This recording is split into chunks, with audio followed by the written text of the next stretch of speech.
Good afternoon dear students. कैसे हो आप? आशा करता हूँ आप सभी अच्छे होंगे और हमारी वीडियो के माध्यम से क्लास 10th का ये एनसीईआरटी मैथ पूरा करते हुए जा रहे होंगे। इसका लाभ आप ले रहे होंगे। देखिए, ये हमारी एनसीईआरटी मैथ क्लास 10th का चैप्टर 3.3 का क्वेश्चन नंबर 3 है। ये इसका अंतिम प्रश्न है प्रश्नावली का। इससे पहले हम इसके दोनों प्रश्न हल कर चुके हैं, पहला और दूसरा, प्रतिस्थापन विधि से। ठीक है। और इससे पहले हमने 3.1 प्रश्नावली, 3.3 प्रश्नावली, 2, तो 2 प्रश्नावली इससे पहले कर चुके हैं हम। ये तीसरी प्रश्नावली है। इसका भी हमारा ये अंतिम प्रश्न है और उन दोनों प्रश्नावलियों को हम एक बार रिपीट करते चले जल्दी से। पहली प्रश्नावली में हमारा 3.1 में प्रतिच्छेद रेखाएं, प्रतिच्छेद करती हुई रेखाएं, समांतर रेखाएं, समपाती रेखाएं, इस प्रकार के क्वेश्चन थे। दूसरी में हमारा 1-2 क्वेश्चन आयु संबंधी था, जिसमें हमें ग्राफ द्वारा समीकरण को बीजीय रूप व ग्राफीय रूप में दिखाना था। और फिर इस तीसरी प्रश्नावली में हमारी जो इक्वेशन, आपको 2 चर वाले रैखिक युग्म दिए गए थे, 2 समीकरण, जिनका आपको प्रतिस्थापन विधि से मान ज्ञात करना था। और ये इस 3.3 प्रश्नावली का अंतिम क्वेश्चन है, अंतिम प्रश्न है कि क्या कह रहा है। निम्न समस्याओं में रैखिक समीकरण युग्म बनाइए। हमें ये जो समस्याएं दी गई हैं, इसमें रैखिक समीकरण युग्म बनाना है और उनके हल प्रतिस्थापन विधि द्वारा ज्ञात करने हैं। ठीक है, तो चलिए हम देखते हैं। इसमें रैखिक समीकरण बनाएंगे जो ये समस्याएं दी गई हैं और इनका हल प्रतिस्थापन विधि द्वारा करेंगे। चलिए देखते हैं किस प्रकार से। सबसे पहले देखेंगे समस्या क्या दी गई है। समस्या दी गई है कि 2 संख्याओं का अंतर, ठीक है, 2 संख्याओं का अंतर 26 है। तो यहां से आप अपने क्वेश्चन को करना स्टार्ट करेंगे। अंतर कह दिया है तो घटाएंगे 2 संख्याओं को। अगर योगफल कहता तो जोड़ देते। तो यहां पर अंतर कहा है, 2 संख्याओं का अंतर 26 है और एक संख्या दूसरी संख्या की 3 गुनी है, उन्हें ज्ञात कीजिए। चलिए सबसे पहले हम मैथ में जो है देखिए मान के चलते हैं सब चीजें। तो हम यहाँ पे भी लिखेंगे माना में 2 संख्याएं, ठीक है, उन्हें ज्ञात करना है ना, पहली और दूसरी संख्या को। तो हम लिखेंगे माना 2 संख्याएं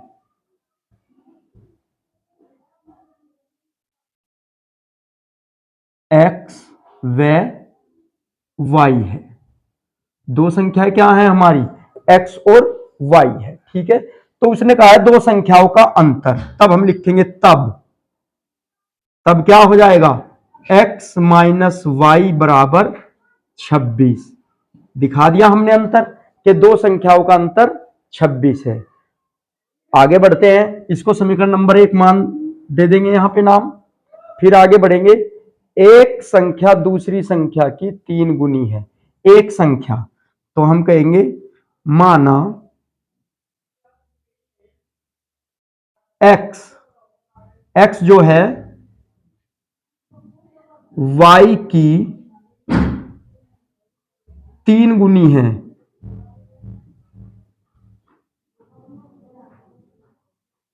उसने क्या कहा है, एक संख्या दूसरी संख्या की 3 गुनी है, यानी कि x जो है वो y की कितनी है, 3 गुनी। तो यहां से क्या आ गया, x बराबर 3y, ये आ गया यहां से।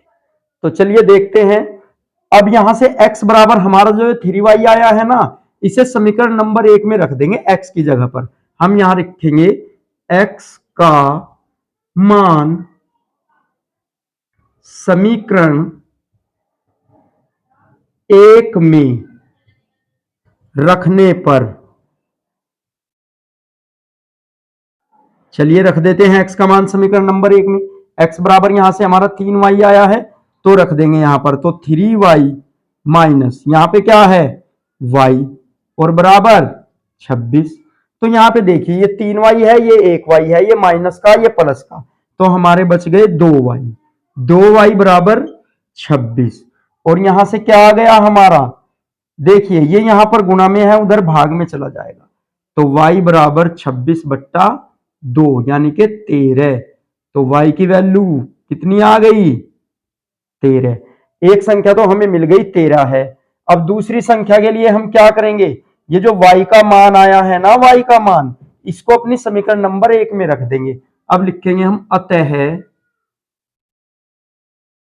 y का मान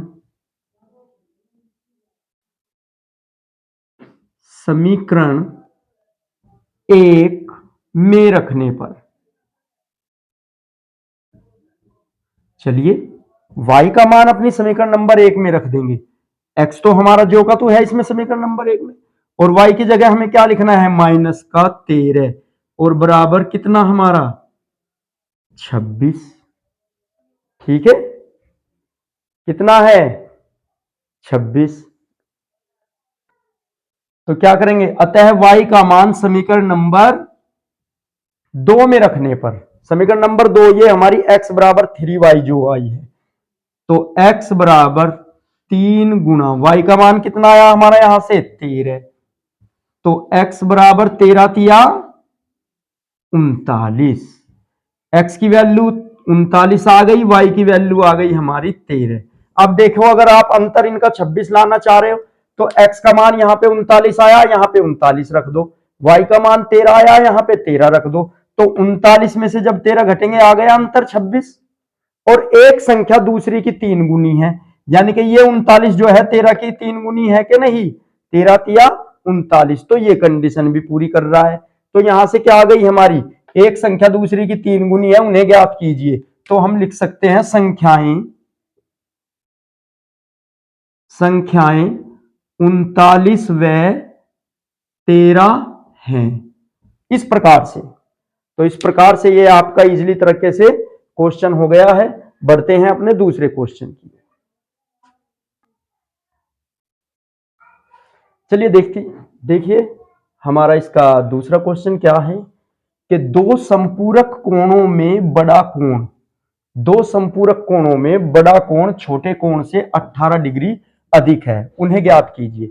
सबसे पहले तो आप संपूरक कोण कोटिपूरक कोण जान लीजिए क्या होता है, क्योंकि अगर मैंने ऐसे ही क्वेश्चन हल करा दिया तो आपको समझ में क्वेश्चन आ जाएगा, लेकिन आपको जो गहराई है वो समझ में नहीं आएगी, वो बात समझ नहीं आएगी।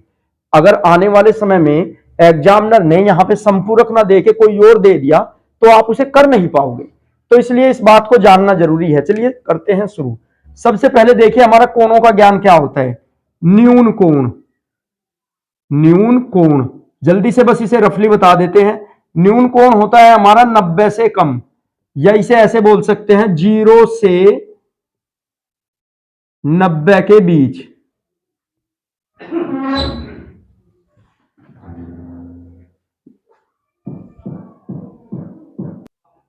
चलिए कोणों के बारे में एक बार जान लेते हैं। सबसे पहले क्या होता है न्यून कोण। न्यून कोण क्या होता है? 0 से 90 अंश के बीच। इसका मान क्या होता है? 0 से 90 अंश के बीच। फिर आता है समकोण। समकोण होता है हमारा 90 अंश का। फिर आता है कोटिपूरक कोण। कोटिपूरक कोण क्या होता है? दो कोणों का योग 90 अंश होना चाहिए, जैसे 40 प्लस 50, 45 प्लस 45 भी हो सकता है, 60 प्लस 30 भी हो सकता है। बस दो कोणों का योग 90 होना चाहिए हमारा, तो कोटिपूरक। उसके बाद आता है संपूरक कोण। दो कोणों का योग 180 अंश होना चाहिए, जैसे 70 प्लस 110, 80 प्लस 100 भी हो सकता है, 90 प्लस 90 भी हो सकता है। दो कोणों का योग 180 होना चाहिए, बस वो संपूरक कोण कहलाएगा। फिर आता है अधिक कोण। अधिक कोण क्या होता है? 90 से अधिक और 180 से कम, यानी कि जो कोण 90 से तो अधिक हो जाएगा और 180 से कम, इन दोनों के बीच का कोण जो होगा हमारा अधिक कोण कहलाएगा। फिर आता है सरल कोण। इसे सरल कोण भी कहते हैं और संपूरक कोण भी कहते हैं। ठीक है, सरल कोण क्या होगा? 180 अंश का कोण। सरल मतलब सरल रेखा, ये हमारी सरल रेखा, आप जानते हो, पढ़ा होगा कि सीधी रेखा क्या होती है? 180 अंश के कोण पे होती है। उसके बाद आता है हमारा वृहत कोण। वृहत कोण क्या होता है? 180 अंश से अधिक और 360 से कम के कोण को वृहत कोण कहते हैं। तो देखिए आते हैं अपने क्वेश्चन पर। दो संपूरक कोण, दो संपूरक, संपूरक हमने अभी बताया क्या होता है कि जिन कोणों का योग, दो कोणों का योग 180 अंश होगा वो संपूरक कोण कहलाते हैं। चलिए देखते हैं हल। माना दो कोण x व y है, एक्स व वाई है। ठीक है, तो यहां से हम क्या लिख सकते हैं, x प्लस वाई बराबर 180 अंश, यानी कि दो संपूरक कोणों का योग 180 अंश होता है। इस प्रकार से लिख सकते हैं। इसको हम कह देंगे समीकरण नंबर 1। अब आगे की बात करेंगे। बड़ा कोण छोटे कोण से 18 डिग्री अधिक है। माना बड़ा कोण x, माना, सब कुछ इजीली तरीके से बताया जा रहा है, गौर से देखेंगे, वीडियो को स्किप नहीं करेंगे। 100% इस प्रकार के क्वेश्चन आते हैं और फटाक से आपका आंसर आएगा। माना बड़ा कोण x है व छोटा कोण y है। तो देखिए क्या कहा है, बड़ा कोण छोटे से 18 अधिक है, यानी कि x बराबर y प्लस 18। देखो बड़ा कोण छोटे से हो गया 18 अधिक, तो यहां से हम क्या कह सकते हैं, इसको समीकरण नंबर 2 कह दो, और यहां से x का मान क्या लिख सकते हैं हम, y प्लस 18 आ रहा है, तो यहां से लिखेंगे हम x का मान समीकरण 1 में टिका दो। x का मान समीकरण 1 में रखने पर, x का मान हम समीकरण 1 में रख देंगे, कितना आ रहा है, y प्लस 18, तो y प्लस 18 और प्लस में ये y हमारा है समीकरण 1 में, और बराबर 180। तो कितना हो गया, 1y और 1y, ये हो गए हमारे 2y। ये 18 इधर प्लस है, उधर भेज देंगे, कितना हो जाएगा, माइनस का हो जाएगा 18। ठीक है, कितना बचेगा हमारा, 2y बराबर 162। घटा के देख लेंगे 180 में से 18 को, 162 आ जाएगा। अब यहां पे देखेंगे, ये हमारा 2y इधर गुणा में है, उधर कहां चला जाएगा, 2 भाग में चला जाएगा। y बराबर 162 बटे 2, कितना आ गया, 2 8 16 और 2 एकम 2, यानी कि y की वैल्यू कितनी आ गई, 81। यानी कि छोटा कोण कितने अंश का है, 81 अंश का। चलिए अब देखते हैं बड़ा कोण। ये जो y की वैल्यू यहां आई है, इसे कहां टिका दो आप, इसे आप टिका दो समीकरण नंबर 2 में। तो y का मान समीकरण 2 में, समीकरण 2 कहां है हमारी, ये रही, x बराबर y प्लस 18। तो x बराबर y की वैल्यू कितनी आई, 81, तो y की जगह 81 रख देंगे, 81 और प्लस में 18 रख दिया हमने। तो कितना हो गया, x बराबर 8 और 1 9 और 8 और 1 9, 99 अंश। तो एक 18 अधिक है ये हमारा, जोड़ के देख लो आप, 99 प्लस 81 बराबर 180। तो यहां पे हम क्या लिख सकते हैं, अतः बड़ा कोण, बड़ा हमने x माना था, तो x की वैल्यू 99 आ गई, बड़ा कोण 99 अंश व छोटा कोण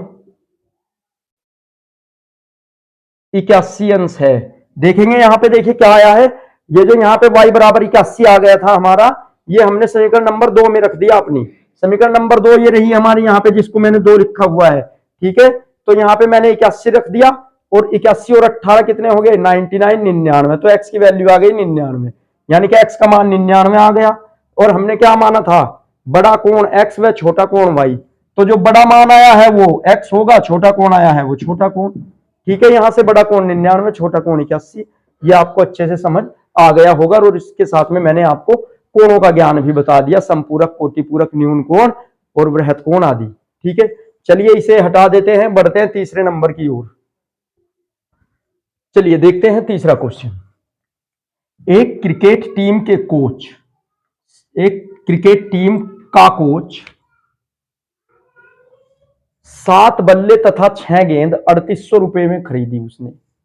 ठीक है, 7 बल्ले हैं, 6 गेंद है, 3800 रुपए में खरीदी है। बाद में उसने 3 बल्ले व 5 गेंद 1750 रुपए में खरीदी। प्रत्येक बल्ले और गेंद का मूल्य ज्ञात कीजिए। ठीक है, इस प्रकार से उसने पहले बेचारे ने 7 लिए, 6 ली, 3800 रुपए में कमी लग गई होगी, बाद में फिर आया लेने, 3 बल्ले और 5 गेंदे और खरीदी, कितने में, 1750 रुपए में। अब हमें बताना है कि प्रत्येक बल्ले और गेंद की कितनी कीमत है। ठीक है, चलिए देखते हैं, समीकरण के रूप में बनाएंगे। 2 चर वाले रैखिक समीकरण चले हुए हैं हमारे, और प्रतिस्थापन विधि से हमें करनी है। ठीक है, सबसे पहले हम लिखेंगे, माना बल्ले की कीमत x, माना बल्ले की कीमत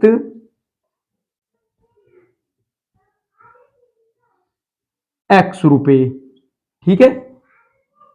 वह गेंद की कीमत कितनी है हमारी, गेंद की कीमत, देखिए बल्ले की कीमत x रुपए, गेंद की कीमत y रुपए। तब कितने बल्ले खरीदे उसने, 7 बल्ले, यानी कि 7x प्लस दोनों का जोड़ के 3800 रुपए दे के आया है दुकानदार को, प्लस y, गेंद हमने y मानी कितनी खरीदी, 6y, और बराबर कितने रुपए दे दिए दुकानदार को, 3800 रुपए दे आया है भाई दुकानदार को। ये अब चलिए, एक तो आ गई हमारी इक्वेशन नंबर 1, इसे नाम दे देंगे। अब दूसरी बारी जब उसे कमी लगी या बच्चे और आ गए आपके एकेडमी में, तो आप जब आपके यहाँ पे बच्चे ज्यादा हो जाएंगे तो आप क्या करोगे, उनकी व्यवस्था के लिए प्रबंध करोगे, बेंचे वगैरह या रूम को बड़ा करोगे, कहीं दूसरी जगह शिफ्ट होगे, ठीक है ना। तो ऐसे ही उसके पास और एकेडमी में आ गए छात्र या जो भी हुआ, तो 3 बल्ले व 5 गेंद और खरीदने चला गया। तो 3 बल्ले, बल्लों को हमने कितना माना, x प्लस 5 गेंदे y, कितने में लाया अब की बार, 1750 रुपए में लाया। इसको हम समीकरण नंबर 2 नाम दे देंगे, ठीक है। और हमें बताना है प्रत्येक बल्ले व गेंद का मूल्य।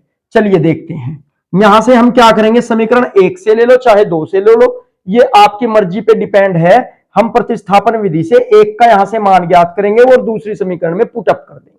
चलिए मैं ले रहा हूं समीकरण नंबर 2 से, समी 2 से, 2 कौन सी है हमारी, ये वाली, तो कितना 3x बराबर, यहां पे देखिए ये 5y इधर प्लस है तो उधर जाके किसका हो जाएगा, माइनस का, यानी कि 1750 माइनस 5y, इस प्रकार से हो जाएगा। और यहां पे ये 3x के साथ गुणा में है, उधर जाके कहां चला जाएगा, भाग में चला जाएगा। तो 1750 माइनस 5y और भाग में 3 हमारा, ठीक है। अब यहां पे देखो, यहां से हमें x की वैल्यू प्राप्त हो गई और ये x की वैल्यू हम अपनी समीकरण नंबर 1 में टिका देंगे। क्या लिखेंगे, x का मान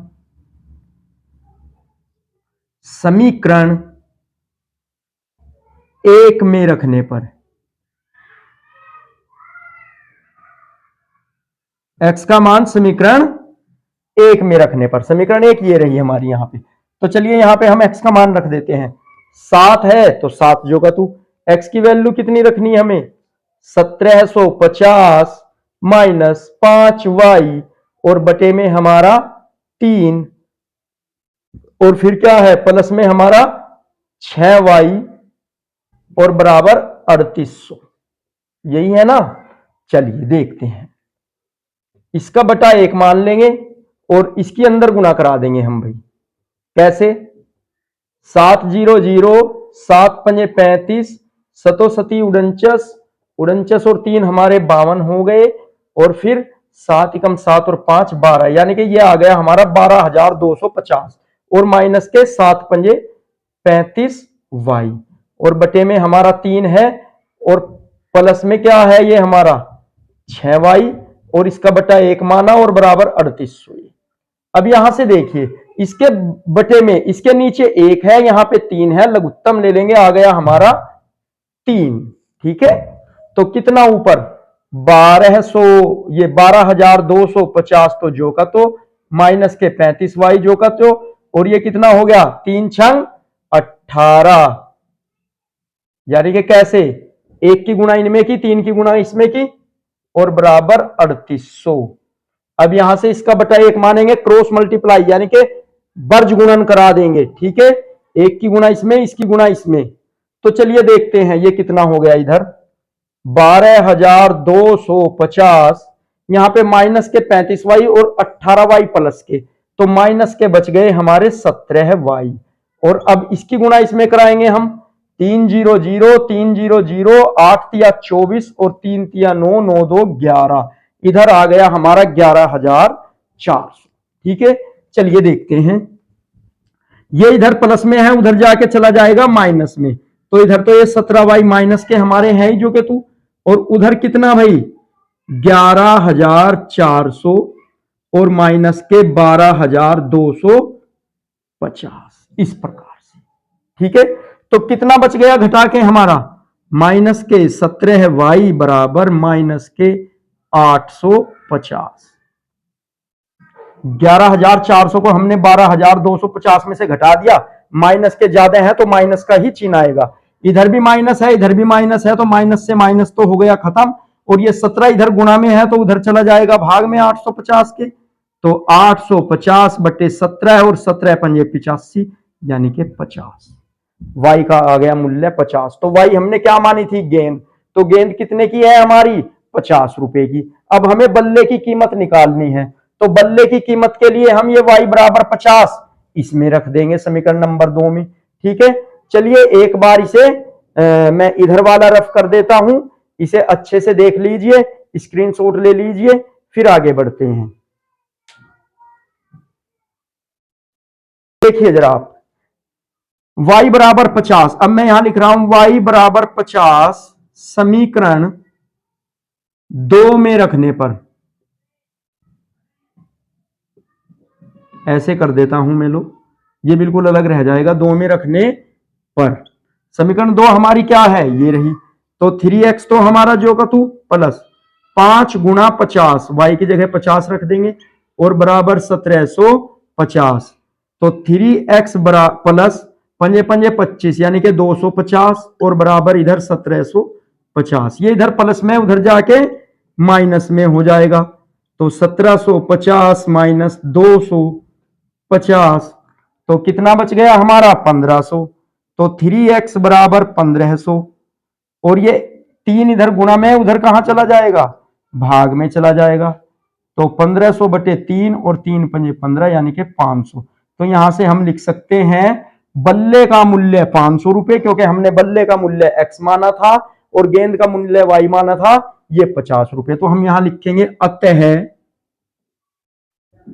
बल्ले का मूल्य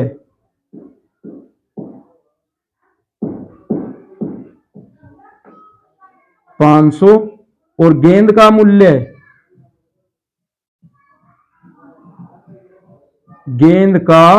मूल्य बराबर 50 रुपए। ठीक है, इस प्रकार से ये क्वेश्चन आपका हो गया है, ये आपको समझ आ गया होगा, आसानी से आप इसे 1 से 2 बार में देखें। चलिए आगे बढ़ते हैं क्वेश्चन नंबर 4 की ओर। चलिए देखते हैं प्रश्न संख्या 3 का चौथा क्वेश्चन क्या कह रहा है। एक नगर में टैक्सी के भाड़े में एक नियत भाड़े के अतिरिक्त, यानी कि जैसे आपको टैक्सी का भाड़ा बता दिया गया, कह दिया कि यहां से रामपुर तक, माना आपके गांव से 4-5 किलोमीटर की दूरी पर रामपुर है, वहां का भाड़ा निश्चित है 10 रुपए 15 रुपए लेता है। आपको आगे सहारनपुर जाना है तो उसने कहा भाई उसके लिए मैं प्रति किलोमीटर या कुछ अलग से कुछ बता के इतना पैसा अलग से लूंगा। रामपुर तक का तो 10 रुपए है, आप रामपुर जाओ अपना आ जाओ, लेकिन अगर आप रामपुर से आगे सहारनपुर या इधर गंगो नकुर जाना चाहते हो तो उसके लिए आपको एक्स्ट्रा पे करना पड़ेगा, वो भी किलोमीटर में ऐड करके। तो इस प्रकार से कुछ सिचुएशन कही है कि अतिरिक्त चली गई दूरी पर भाड़ा सम्मिलित किया जाता है। रामपुर तक का तो आपका नियत, लेकिन जो आगे जाओगे उसके लिए वो भाड़ा उसमें जुड़ जाएगा आपका। तो 10 किलोमीटर की दूरी के लिए भाड़ा 105 रुपए है, यानी कि जैसे रामपुर यहां से 10 किलोमीटर है तो आपको 105 रुपए पे करने पड़ेंगे। उसके बाद 15 के लिए भाड़ा 155 रुपए है, यानी कि अगर आप 5 किलोमीटर आगे बढ़े तो 155 रुपए देने पड़ेंगे आपको। नियत भाड़ा तथा प्रति किलोमीटर भाड़ा क्या है, हमें यह बताना कि एक तो नियत भाड़ा निश्चित भाड़ा कितने किलोमीटर है प्रति रुपए है, और प्रति किलोमीटर जो आगे बढ़ाया है वो कितने रुपए है। तो एक व्यक्ति को 25 किलोमीटर यात्रा करने पर कितना भाड़ा देना पड़ेगा। 15 किलोमीटर तक का उसने दे दिया है कि 155 रुपए दिए, और हमें 25 किलोमीटर का बताना है कि उस व्यक्ति को 25 किलोमीटर की दूरी तय करने के लिए कितना भाड़ा देना होगा। चलिए देखते हैं, थोड़ा इस प्रकार से समझते हैं। माना नियत भाड़ा बराबर x, नियत भाड़ा x रुपए है, वह अतिरिक्त भाड़ा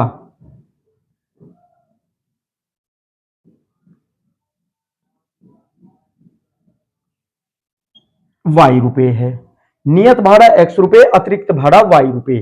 तो सबसे पहले कितनी दूरी चली उसने कि 10 किलोमीटर की दूरी तय करने के लिए, तो हम लिखेंगे यहां 10 किलोमीटर की दूरी के लिए,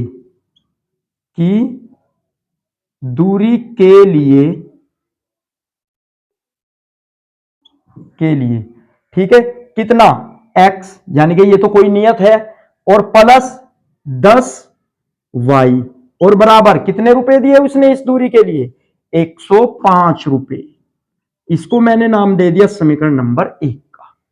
ठीक है, अब आता है 15 किलोमीटर की दूरी के लिए भाड़ा। यहां पे लिखेंगे हम 15 किलोमीटर की दूरी के लिए भाड़ा।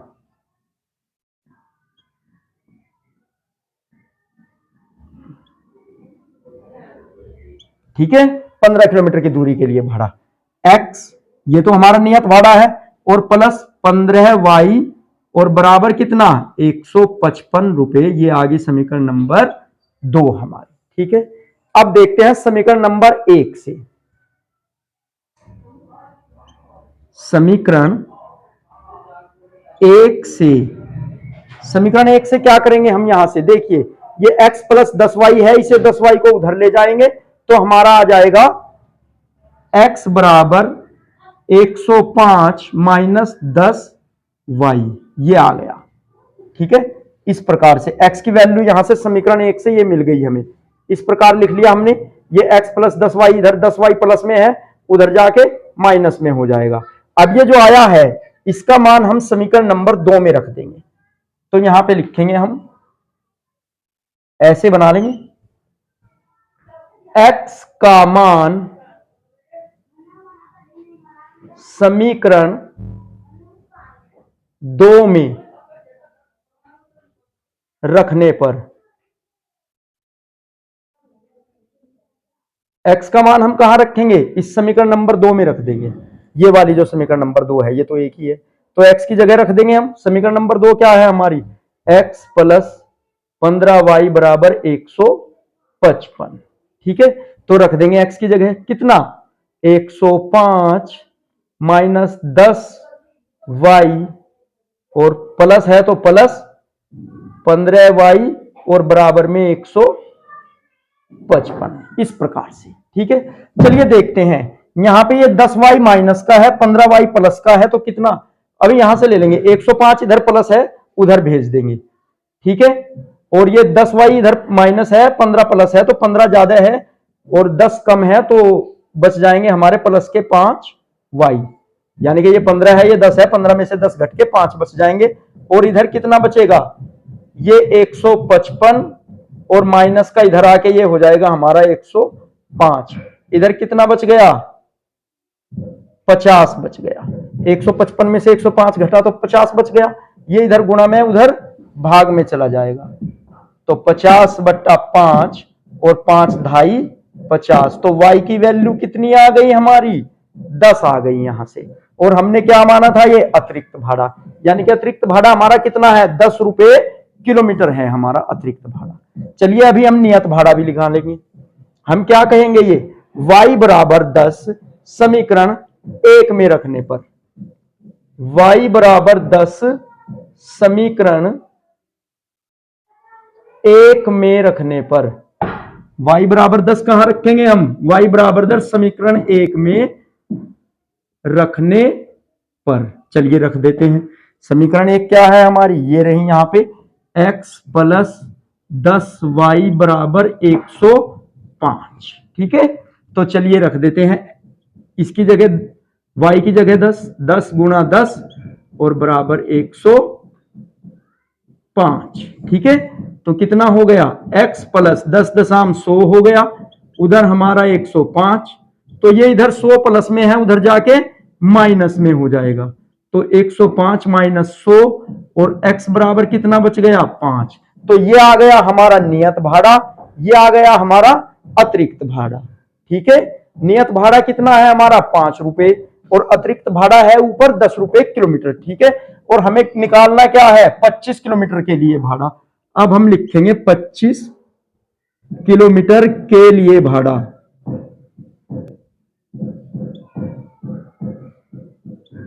25 किलोमीटर के लिए भाड़ा कितना भाई, चलिए 5 तो हमारा नियत है, ठीक है, और प्लस 25 गुणा y की जगह 10 और कितना आ गया 25,250 और ये 255, तो 25 किलोमीटर के लिए भाड़ा कितना आया हमारा 255 रुपए। अब यहां से लिख देंगे हम नियत भाड़ा। नियत भाड़ा कितना है हमारा 5 रुपए, और अतिरिक्त भाड़ा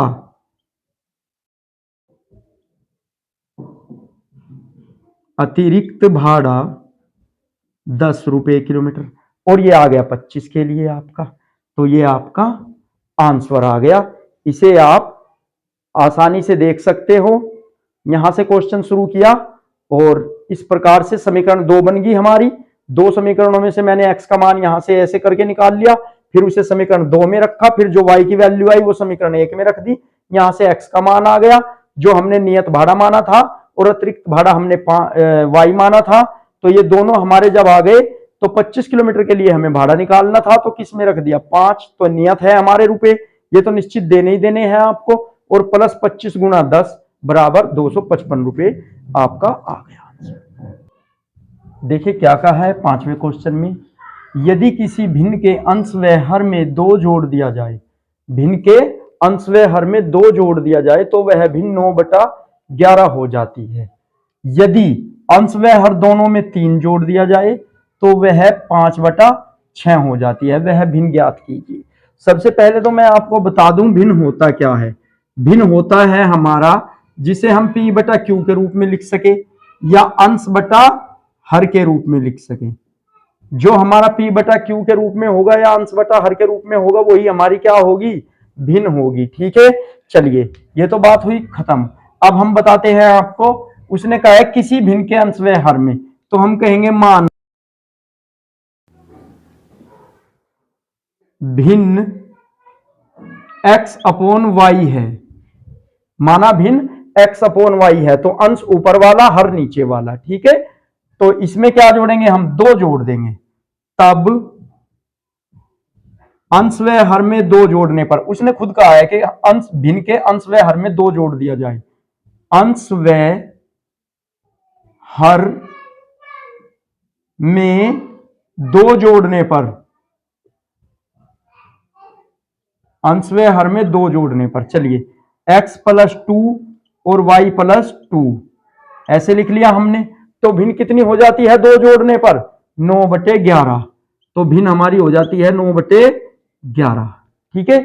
चलिए इसे थोड़ा सही कर लेते हैं, क्रॉस मल्टीप्लाई करा दो, 11x + 11 दूनी 22 और बराबर 9y और प्लस 18, ठीक है।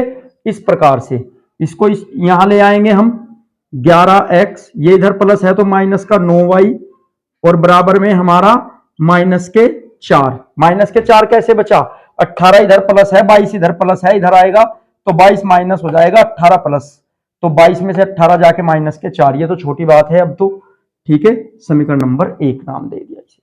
अब आते हैं अपनी अगली बात पर।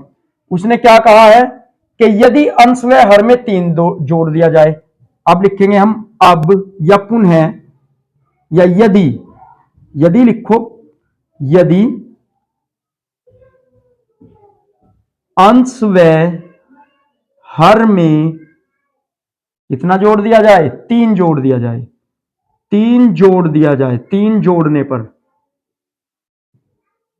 अंश व हर में 3 जोड़ने पर हमारी भिन्न कितनी हो रही 5/6, तो वही हम x/y में क्या जोड़े 3 ऊपर ऐड 3 नीचे ऐड और बराबर क्या हो गई हमारी 5/6। इसको भी क्रॉस मल्टीप्लाई करा दो, 6 कम 6x प्लस 36 18 बराबर 5 कम 5 5y प्लस 15, तो ये इधर प्लस है इधर माइनस आ जाएगा, तो 6x माइनस हो गया 5y और बराबर में हमारे -3। कैसे 18 इधर प्लस है 15 इधर प्लस है, जब ये 18 उधर जाएगा तो माइनस का हो जाएगा और -18 होंगे प्लस के 15, तो -3 हमारे बच जाएंगे 18 में से घट के। चलिए ये इसको नाम दे दिया हमने समीकरण नंबर 2। ठीक है, अब यहां से देखते हैं हम क्या होगा हमारा समीकरण 1 से। समीकरण 1 से, समीकरण 1 कहां है हमारी, ये रही 11x माइनस के 9y और बराबर में कितना था माइनस का 4। ठीक है, ये थी ना हमारी। तो यहां पे देखिए 11x, ये इधर माइनस है उधर जाके प्लस हो जाएगा। कैसे, 9y और माइनस का 4। ठीक है, ये इधर 11 किस में है, गुणा में है, उधर भाग में चला जाएगा। x बराबर 9y माइनस के 4 बटे 11।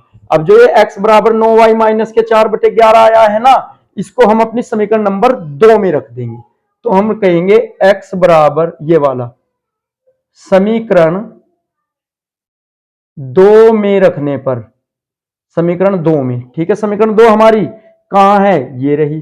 तो 6 तो हमारा जो का तू, और x की जगह क्या रख दें हम, ये x है इसके साथ में ये वैल्यू रखेंगे।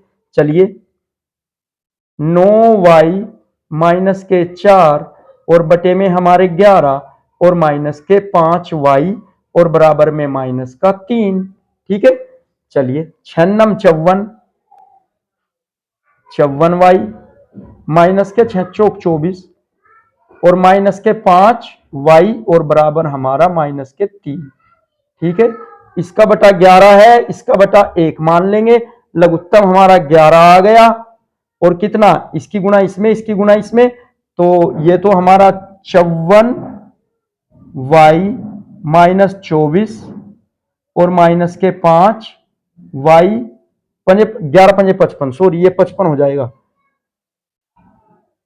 55y और बराबर में माइनस का 3। तो इसका बटा 1 माना, क्रॉस मल्टीप्लाई इधर करा देंगे तो कितना हो गया हमारा। चलिए देखते हैं, ये तो जो का तो 54y माइनस, हाँ ये 54 प्लस का 55 माइनस का, तो माइनस के y बच जाएगा हमारा खाली। तो माइनस के y और यहां पे देखेंगे ये माइनस का 24 बच गया और बराबर 11 तिया 33, इधर माइनस के 33।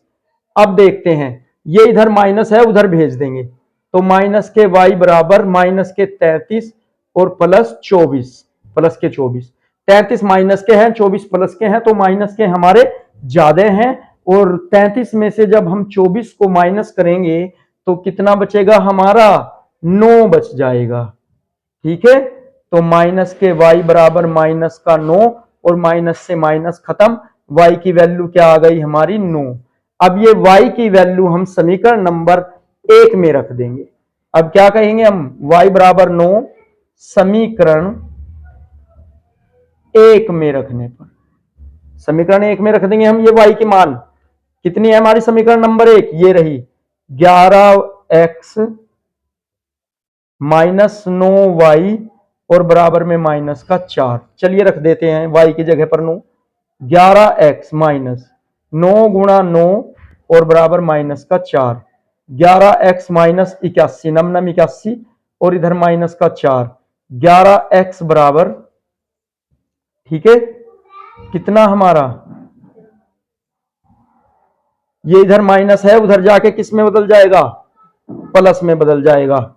देखिए ये इधर माइनस है उधर जाके प्लस में बदल जाएगा, तो माइनस के 4 और प्लस के 81, तो कितना बचेगा हमारा 77। तो 11x बराबर 77 और x बराबर, ये इधर गुणा में इधर भाग में पहुंच जाएगा, 11 सते 77। तो यहां से x का मान 7 और y का मान हमारा 9, ये आ गया। ठीक है, तो वह भिन्न कौन सी है, वह भिन्न है हमारी 7/9। हम लिखेंगे अतः भिन्न 7/9 है। ठीक है, तो भिन्न कौन सी है हमारी, 7/9 है, जिसमें क्या जोड़े, 2 जोड़ दो तो 9/11 प्राप्त होगी। देखो जरा जोड़ के, 7 में 2 जोड़ा 9, 9 में 2 जोड़ा 11 हो रही है 9/11। अगर 3 जोड़े तो 5/6, 7 में 3 जोड़ो तो 10 और 9 में 3 जोड़ो तो 12, तो किससे 2 पंजे 10 और 2 6 12, 5/6 प्राप्त हो रही है। तो इसका मतलब हमारा आंसर करेक्ट है। एक बार और देख लेते हैं।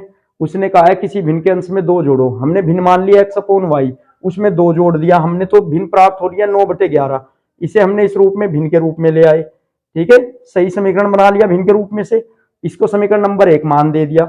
दूसरे में क्या कहा है, यदि भिन्न के अंश में और हर में 3 जोड़ दिया जाए तो भिन्न 5/6 हो रही है। तो हमने इसी प्रकार इसमें 3 जोड़ दिया अंश और हर में बराबर 5/6 रख दिया।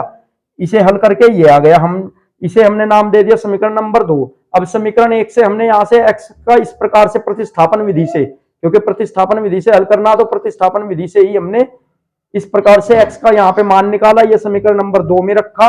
समीकरण 2 से हमें y का मान 9 मिल गया और ये y का मान हमने समीकरण नंबर 1 में रख दिया। इसमें यहां से हमें x का मान मिल गया 9 और भिन्न क्या बनी हमारी 7/9। ठीक है, चलिए बढ़ते हैं। इस प्रश्नावली का लास्ट क्वेश्चन है, छठा क्वेश्चन है। ये 6 के 6 क्वेश्चन इस क्वेश्चन नंबर 3 के सारे इंपोर्टेंट है।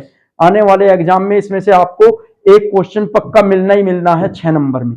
चलिए बढ़ते हैं उसकी ओर।